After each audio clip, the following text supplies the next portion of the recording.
Good evening, short story writers. Yesterday we were looking at expanding your story idea so that you have something to begin editing. I've seen on what I've been writing a while, so there were forums at the time. On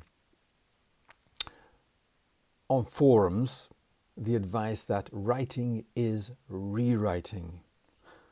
Therefore, it follows that once you've got something down, no matter how bare the bones, you can begin to flesh them out until you've got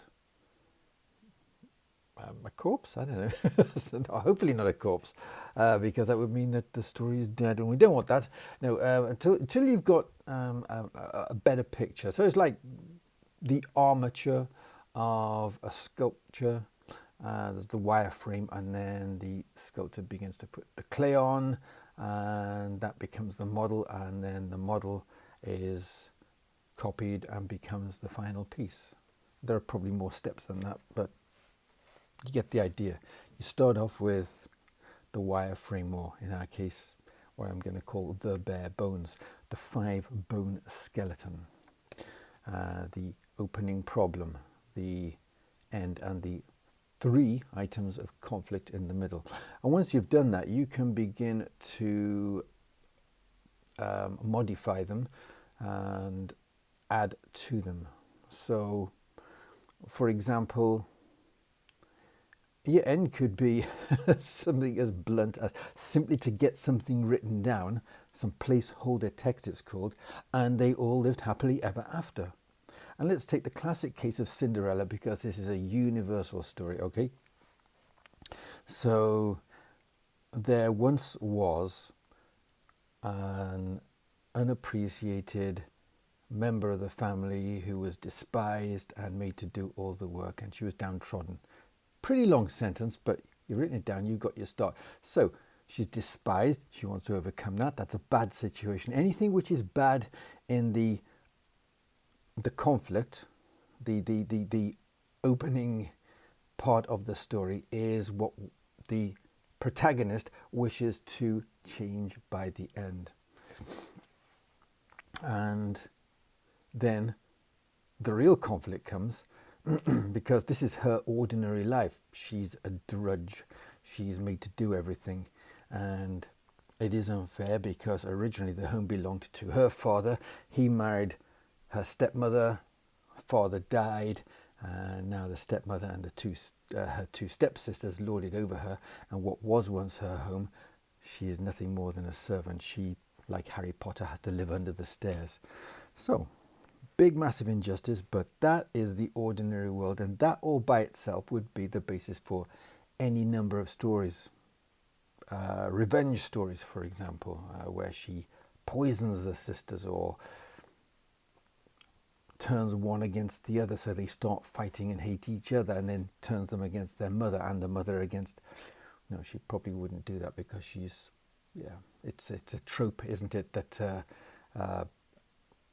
families sort of stick together. But she could, sort of do things, put things in their dinner so that they get sicker and sicker and sicker. That would be a very grim sort of Cinderella story. But in this, the inciting incident is the invitation to the ball at the palace. And that is something that Cinderella desperately wants to go to. And maybe she makes plans to do so, but they are dashed by her stepfamily.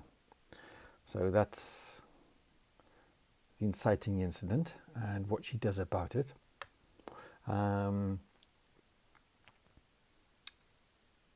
She is forced to help her sisters go off, which is adding injustice onto the situation. That would be line 2.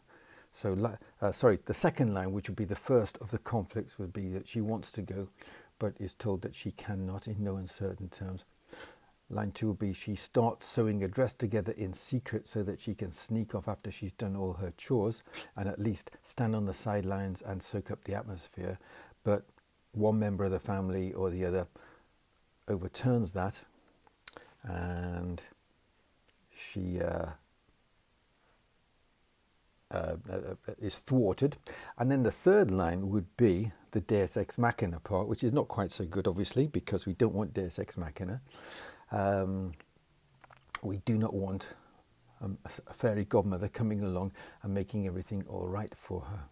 But if through her own efforts she had secreted stuff away and done it while everybody was sleeping at, say, 3 or 4 a.m. by the light of the moon, and then had somehow given everybody in the house some sort of sleeping potion so that she could go and attend, but she knew she had to be back by midnight because the sisters would be back at 2 and they would be suspicious if they arrived, wanted to be undressed by the servant, and so she's got a motivation for wanting to be back by midnight.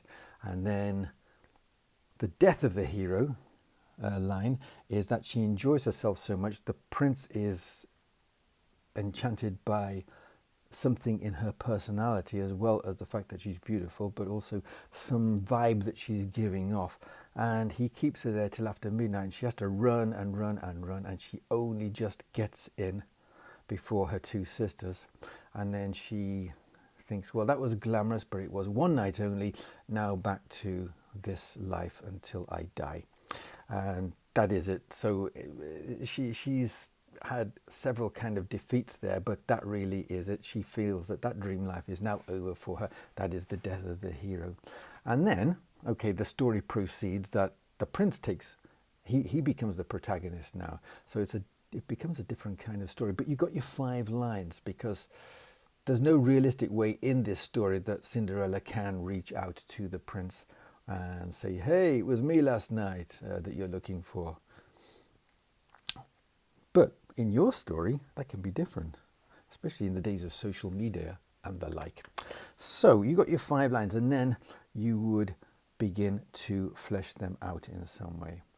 I think we'll continue with that tomorrow, because we're now at 7:22.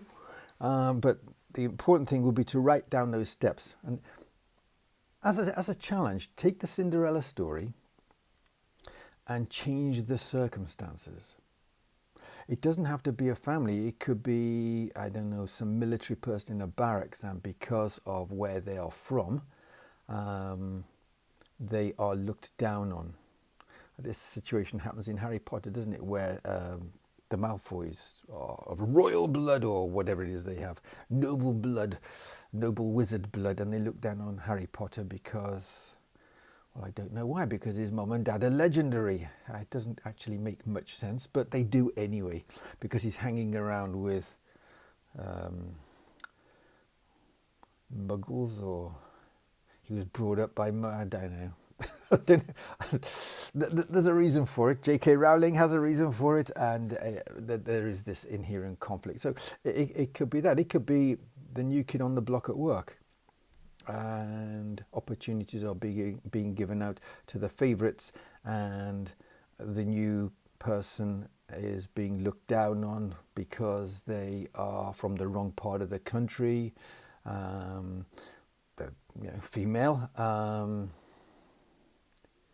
Could turn it around. It could be a traditionally female operation, and there's a guy trying to get in, and the girls are laughing at him. We have to make them girls, because mature people don't do this, so they would have to be, pretty young. And this boy wants to break in. Except they didn't, did they? I'm thinking of Billy Elliot when he wanted to take up ballet dancing. I'll leave it up to you, but write out your 5 lines, take the Cinderella thing, write out the 5 lines, modify them, and then fill in the gaps. Okay, we'll come on to the gaps in a couple of days' time. At the moment, this is your challenge. Just write out bits of the Cinderella story and modify it to something that you know well, some situation that you know. And by well, I mean have a passing acquaintance with, maybe experienced, even if only secondhand in your life, at some point in your life. Okay, thanks for watching, and I'll see you tomorrow night.